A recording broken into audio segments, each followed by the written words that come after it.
السلام علیکم ورحمۃ اللہ وبرکاتہ۔ الحمد للہ رب العالمین، اشہد ان لا الہ الا اللہ وحدہ لا شریک لہ، واشہد ان سیدنا ومولانا محمدا عبدہ ورسولہ، صلی اللہ تبارک وتعالی علیہ وعلی آلہ واصحابہ وذریاتہ اجمعین۔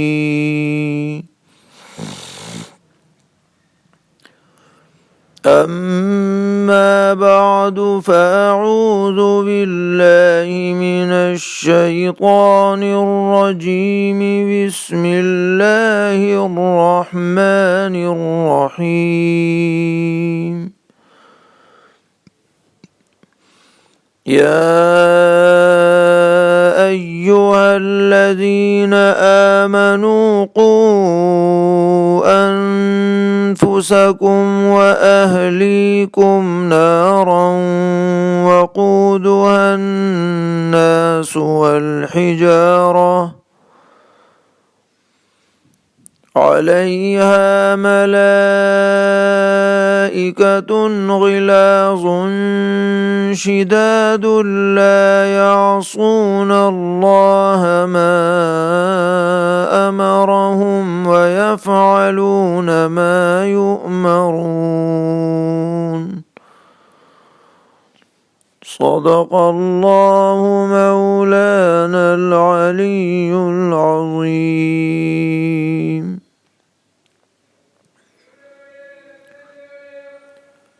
گزشتہ آیات میں چونکہ ازواج مطہرات کا تذکرہ چل رہا تھا اور ان کو کچھ تنبیہات بھی فرمائی گئی تھیں،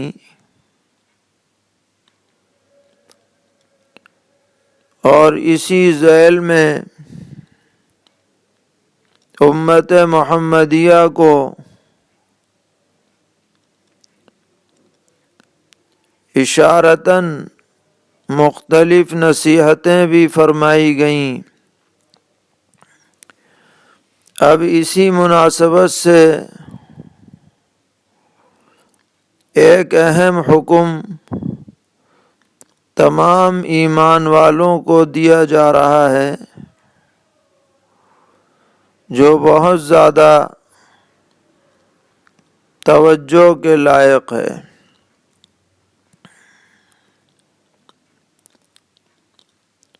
دنیا میں جتنے بھی ماں باپ ہیں یا گھروں کے ذمہ دار ہیں، وہ ہرگز کبھی بھی اسے گوارا نہیں کر سکتے کہ ان کی آنکھوں کے سامنے ان کا لخت جگر یا ان کے گھر کی کوئی خاتون آگ میں گرے یا آگ میں جلے۔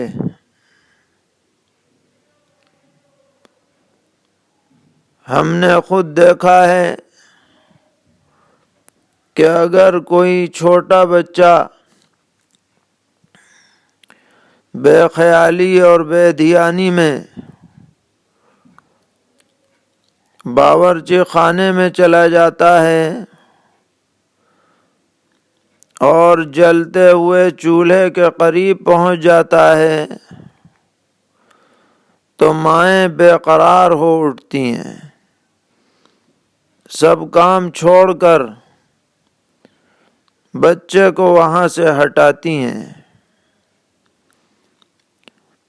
اس لیے کہ خطرہ لگا رہتا ہے کہ کہیں یہ بچہ اپنا ہاتھ آگ میں نہ ڈال دے یا اور کوئی نقصان نہ ہو جائے، تو کوئی بھی ماں باپ یا کوئی بھی گھر کا فرد اپنی آنکھوں کے سامنے ایسے نقصان کو برداشت نہیں کر سکتا۔ اسی بات کو سامنے رکھتے ہوئے اللہ تبارک و تعالی نے بہت ہی مؤثر انداز میں ہم سب کو تنبیہ فرمائی ہے کہ تم لوگ دنیاوی آگ سے بچنے کا تو بہت اہتمام کرتے ہو، حالانکہ یہ آگ نقصان دہ تو ہے، مگر اس آگ سے کہیں زیادہ ہلکی ہے اور کم نقصان دہ ہے جو آگ آخرت میں جہنم میں اللہ نے تیار کر رکھی ہے بے ایمانوں کے لیے اور بد عملوں کے لیے، جو اتنی خطرناک ہے کہ اس میں دہکانے کے لیے لکڑیاں اور گھاس پھوس اور گیس وغیرہ نہیں جلائے جاتے، بلکہ ان کو دہکانے کے لیے وہ آگیں ایسی ہیں کہ ان کو دہکانے کے لیے انسانوں کو اور پتھروں کو لگایا جائے گا۔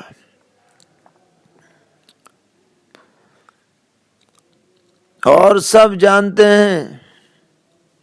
کہ سب سے زیادہ خطرناک جو آگ ہوتی ہے اور دیر پا جو آگ ہوتی ہے وہ پتھر والی آگ ہے۔ جیسے کوئلہ ہوتا ہے، پتھر والا کوئلہ، اس میں جو آگ دہکتی ہے اس کی شدت دیگر آگوں کے مقابلے میں کہیں زیادہ ہے۔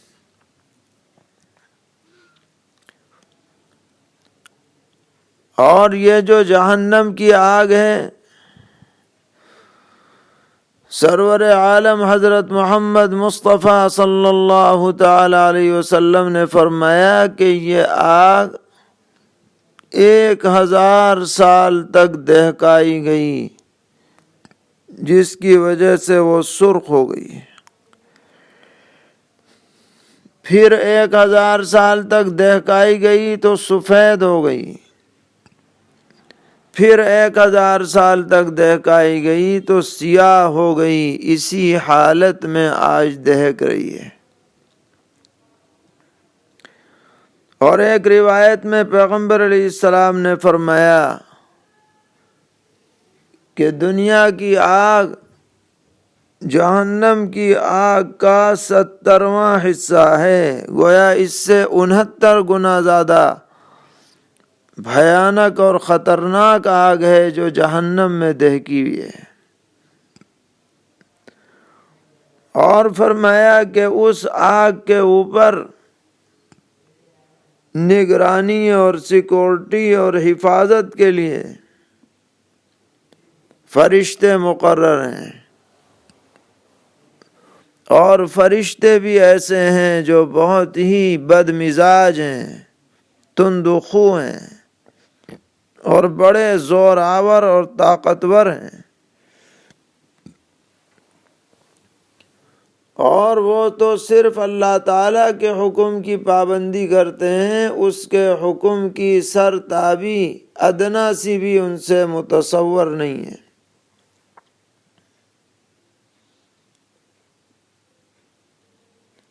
یہ 4 صفات ان کی بیان ہوئی فرشتوں کی، غلاظ، تند خو ہیں، نہایت ہیبت اور رعب داب والے ہیں، یعنی کوئی یہ نہ سمجھے کہ میاں ہم ان سے اپنی پینگیں بڑھا لیں گے، دوستی کر لیں گے، بات چیت کر لیں گے تو ہمیں عذاب میں کچھ تخفیف ہو جائے گی، جیسے دنیا کی جیلوں میں جیلروں سے دوستی کر کے قیدی اپنے لیے سہولتیں فراہم کروا لیتے ہیں۔ فرمایا میاں کسی کی تو بات کرنے کی ہمت نہ ہوگی، ایسے سخت مزاج ہیں، ہوا خراب ہوگی انہیں دیکھ کر۔ اور فرمایا کہ وہ بڑے طاقتور ہیں، پاورفل ہیں۔ یہ اس لیے فرمایا کہ کوئی یہ نہ سمجھے کہ میاں سارے جہنمی دھرنا پردرشن کر کے ان پہ غالب آ جائیں گے اور دروازہ توڑ کے باہر نکل جائیں گے اور فرشتے دیکھتے رہ جائیں گے، کیونکہ بڑا مجمع ہوگا جہنمیوں کا، لاکھوں کروڑوں اربوں کی تعداد میں ہوں گے، تو یہ سب ان کو گھیر لیں گے۔ فرمایا بڑے طاقتور ہیں، یہ سب خام خیالی چھوڑ دو،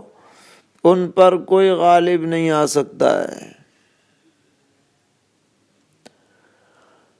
اور تیسری بات یہ فرمائی کہ وہ تو 100% اللہ تعالیٰ کے حکم کے تابع ہیں، نافرمانی کرنے کا سوال ہی نہیں۔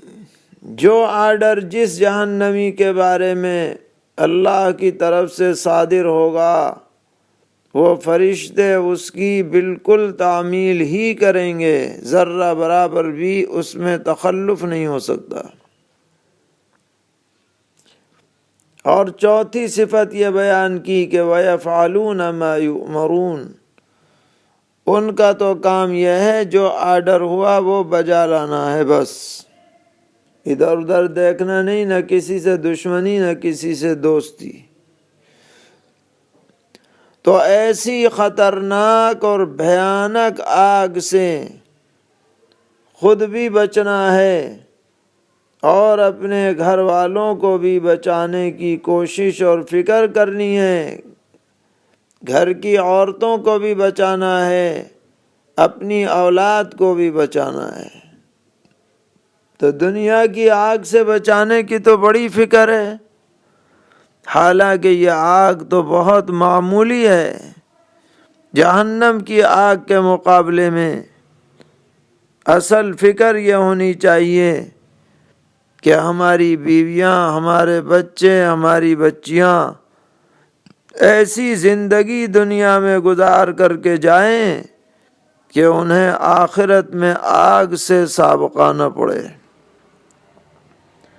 بلکہ عافیت والی زندگی انہیں یہاں بھی نصیب ہو، وہاں بھی نصیب ہو۔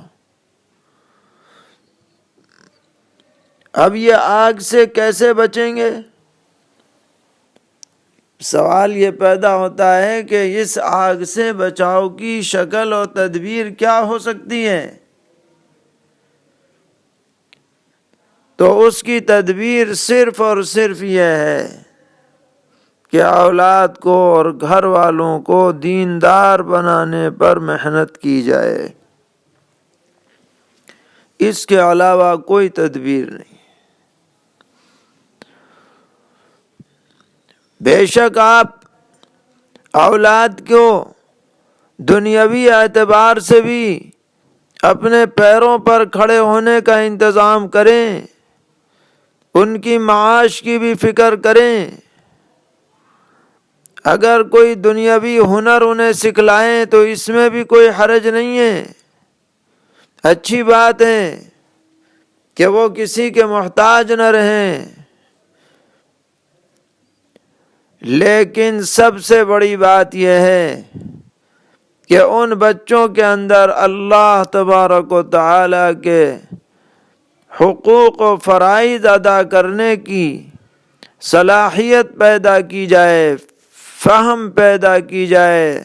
ذہنیت بنائی جائے، ماحول بنایا جائے۔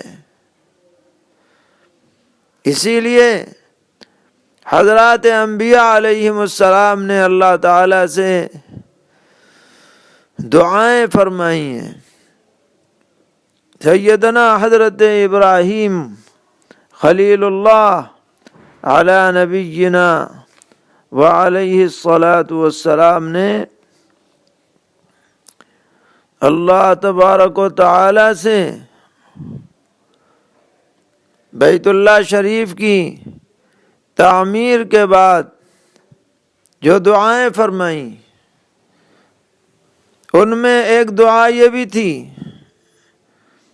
ربنا واجعلنا مسلمین لک ومن ذریتنا امة مسلمة لک، کہ ہمارے رب ہمیں بھی، ہم دونوں کو بھی اپنا تابع دار بنائیے، اور ہماری اولادوں میں بھی ایک بڑی جماعت ایسی رہے جو آپ کی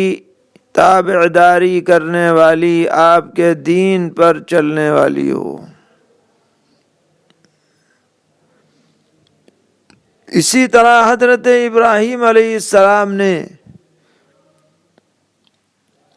اور حضرت یعقوب علیہ السلام نے وصیت فرمائی اپنی اولاد کو دین پر قائم رہنا، اسی پر جینا، اسی پر مرنا۔ اللہ نے تمہارے لیے دین چنا ہے، شریعت چنی ہے، منتخب کی ہے، احکامات مقرر فرمائے ہیں، اسی پر جینا ہے، اسی پر مرنا ہے۔ اور خاص طور پر سرور عالم حضرت محمد مصطفیٰ صلی اللہ تعالی علیہ وسلم نے تو بہت زیادہ اہتمام فرمایا، اولاد کی دینی تربیت کا ایک پورا نظام بنایا۔ چنانچہ احادیث شریفہ سے ثابت ہے کہ جب بچے کی پیدائش ہو تو اس کے دائیں کان میں اذان اور بائیں کان میں اقامت کہی جائے۔ چنانچہ جب سیدنا حضرت حسن رضی اللہ تعالی عنہ کی پیدائش ہوئی، جو آپ کے پیارے نواسے ہیں، تو نبی اکرم علیہ الصلاۃ نے ان کے کان میں اذان دی تاکہ بچے کے دماغ میں، بچے کے دل کی تختی پر، دماغ کی میموری میں سب سے پہلے جو حرف نقش ہو، جو آواز محفوظ ہو، کان کے پردے سے جو آواز ٹکرائے وہ اللہ اکبر کی آواز ہو، اللہ سب سے بڑا ہے، کلمہ شہادت کی آواز ہو، نماز اور فلاح کی طرف دعوت دینے کی آواز ہو۔ یہ بیج ڈالا جا رہا ہے ایمان کا اور اعمال کا، کہ پیدائش ہوتے ہی سب سے پہلا کام یہ کرو۔ اور فرمایا کہ اپنے بچوں کا اچھا سا نام رکھا کرو، عبداللہ نام رکھو، عبد الرحمن نام رکھو، اور انبیاء اور اولیاء کے ناموں پر رکھو، اور بعض روایت میں ہے کہ محمد نام رکھو، کیونکہ نام کا بھی آدمی کے اوپر اثر پڑتا ہے۔ اچھا سا نام رکھا جائے، اچھے معانی والا، اچھی نسبت والا، یہ بھی تربیت کے امور میں بہت اہمیت کی بات ہے۔ اسی طریقے پر آپ نے فرمایا کہ 7ویں دن عقیقہ کر دیا جائے، لڑکا ہو تو 2 بکرے، لڑکی ہو تو 1 بکرا یا بکری، اور سر کے بال مڈا کر کے کچھ صدقہ دے دیا جائے۔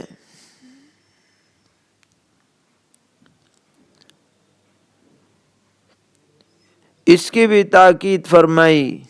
اہتمام فرمایا آپ نے، اور یہاں تک فرمایا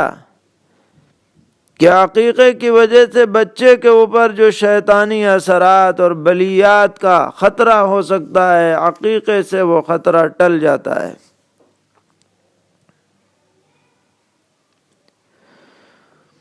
اور اگر لڑکا ہو تو اس کی ختنہ کرا دی جائے، بچپن میں بہتر ہے۔ اسی طرح بچوں میں صفائی ستھرائی کا اہتمام رکھا جائے۔ بچے بے شعور ہوتے ہیں، ایسا نہ ہو کہ گندے نہالچوں میں پلے بڑھیں، بلکہ گندگی سے حتی الامکان انہیں دور رکھا جائے، صاف ستھرے ماحول میں انہیں رکھیں، پاکیزہ اور طہارت والے ماحول میں رکھا جائے۔ بہت سی مائیں بہنیں اس میں کوتاہی کرتی ہیں، اور بعض تو یہ سمجھتی ہیں کہ بچے کا پیشاب تو ناپاک ہی نہیں، تو یہ سب ناواقفیت کی باتیں ہیں۔ بچہ ہو یا بچی، پیشاب دونوں کا ناپاک ہے، تو صاف ستھرا ماحول انہیں میسر ہو۔ پھر جب بچہ بولنے کے قابل ہو تو اس سے اللہ کا لفظ نکلوایا جائے، اس کے سامنے اچھی باتیں بولی جائیں۔ دیکھنے میں وہ ابھی بچہ ہے، معمولی ہے، مگر سنتا سب ہے، دماغ میں سب چیزیں آٹومیٹک محفوظ ہوتی رہتی ہیں۔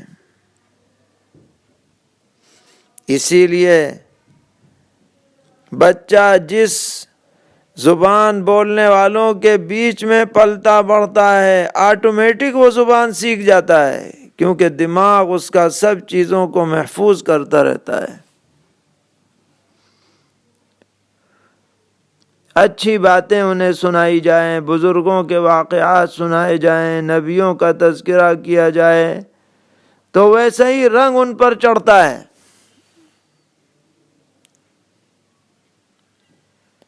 لیکن آج بڑے افسوس کی بات ہے کہ بچہ آنکھیں کھول کر ٹیلی ویژن دیکھتا ہے اور موبائل اور طرح طرح کی چیزیں اس کے اندر دماغ میں محفوظ ہوتی رہتی ہیں، جس کی وجہ سے دماغ کی میموری فاسد مادوں سے بھر جاتی ہے، نعوذ باللہ من ذالک۔ ماں باپ کو اپنے بچوں کی تربیت میں اس کا بہرحال خیال رکھنے کی ضرورت ہے۔ فرمایا جب 7 سال کا ہو جائے تو اسے نماز سکھاؤ، وضو سکھاؤ، نماز سکھاؤ، رکوع سجدے کا طریقہ سکھلاؤ، بچہ ہو یا بچی۔ اور جب 10 سال کا ہو جائے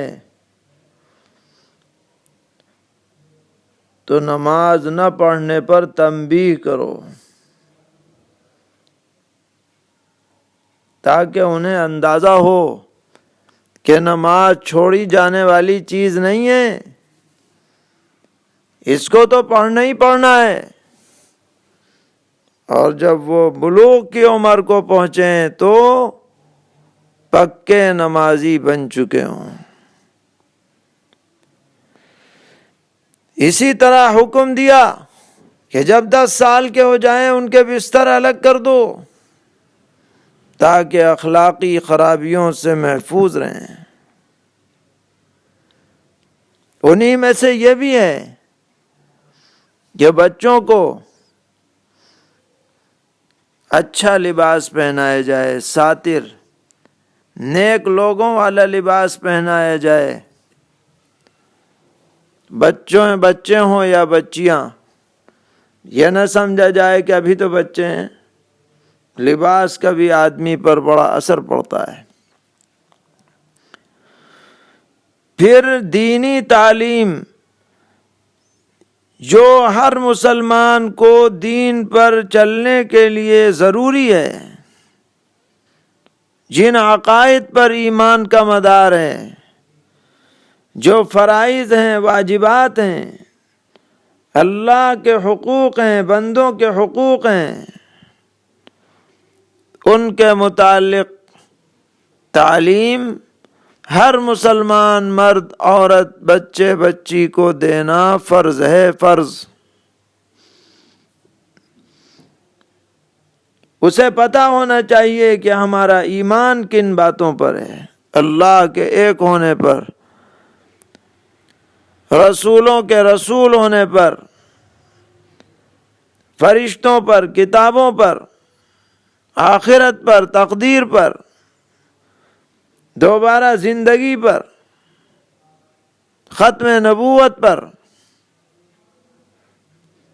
اخیر زمانے میں حضرت عیسیٰ علیہ السلام کے نزول پر، قیامت کے قائم ہونے پر۔ یہ موٹی موٹی باتیں ہر مسلمان بچے بچی کو پتہ رہنی چاہیے۔ اور پھر قرآن پاک کم از کم اتنا جس سے نماز درست ہو جائے، اتنا تو جاننا، سیکھنا، پڑھنا ہر مسلمان مرد و عورت، بچے بچی پر فرض عین ہے، کیونکہ اس کے بغیر وہ فریضہ ادا ہی نہیں کر سکتا۔ اسی طرح اچھے اخلاق کے بارے میں بتلانا، قرآن و حدیث کی روشنی میں ان کا ذہن بنانا، یہ سب وہ اسباب ظاہری ہیں جن سے آدمی اپنے کو، اپنے بچوں کو، اپنے گھر والوں کو آخرت میں عذاب سے، آگ سے محفوظ کر سکتا ہے۔ تو یہ جو حکم دیا گیا کہ اپنے کو بچاؤ، اپنے گھر والوں کو بچاؤ آگ سے، اس حکم کی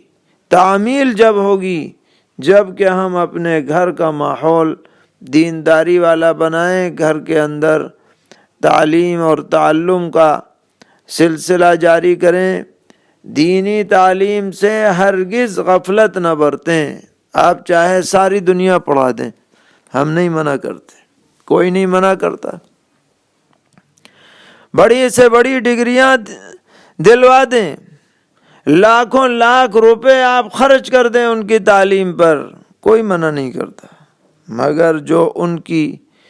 دینی ذمہ داری ہے، جس کی بنیاد پر انہیں آخرت میں عذاب سے بچنے کا موقع میسر آئے گا،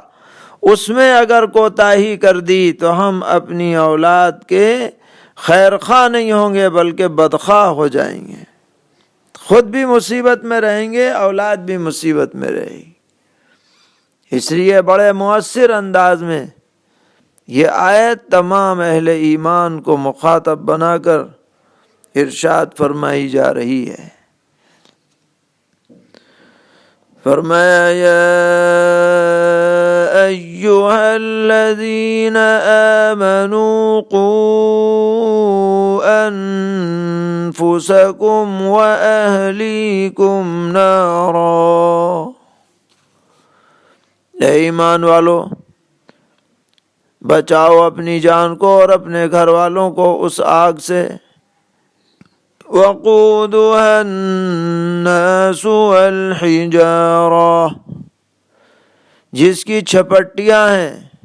یعنی جن سے آگ دہکائی جاتی ہے، وہ انسان اور پتھر، ان سے آگ دہکائی جا رہی ہے۔ علیہا ملائکۃ غلاظ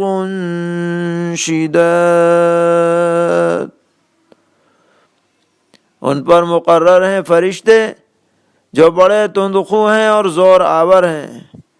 لا يعصون اللہ ما امرهم ويفعلون ما يؤمرون، جو نافرمانی نہیں کرتے ہیں اللہ تعالیٰ کی جو اس نے ان کو حکم دیا، اور بس وہی کرتے ہیں جو انہیں حکم دیا جاتا ہے. یا ایھا الذین کفروا لا تعتذروا اليوم، اے منکرو آج کچھ بہانے مت بناؤ، یعنی جنہوں نے دنیا کے اندر انکار کا راستہ اپنایا قیامت میں ان کا کوئی بہانہ ان کے کام نہ آئے گا. انما تجزون ما کنتم تعملون، بلا شبہ وہی بدلہ پاؤ گے جو تم کیا کرتے تھے. جو تم نے غلط حرکتیں کی ہیں آج اس کا بدلہ تمہیں مل کر کے رہے گا. اللہ تعالی ہم سب کو دین و ایمان پر استقامت عطا فرمائے، ہر طرح کے شرور سے اور غلطیوں سے ہمیں ہماری نسلوں کو محفوظ رکھیں، دنیا آخرت کی ذلت و رسوائی سے عذاب سے ہم سب کی اور پوری امت کی حفاظت فرمائیں. وآخر دعوانا ان الحمد للہ رب العالمین.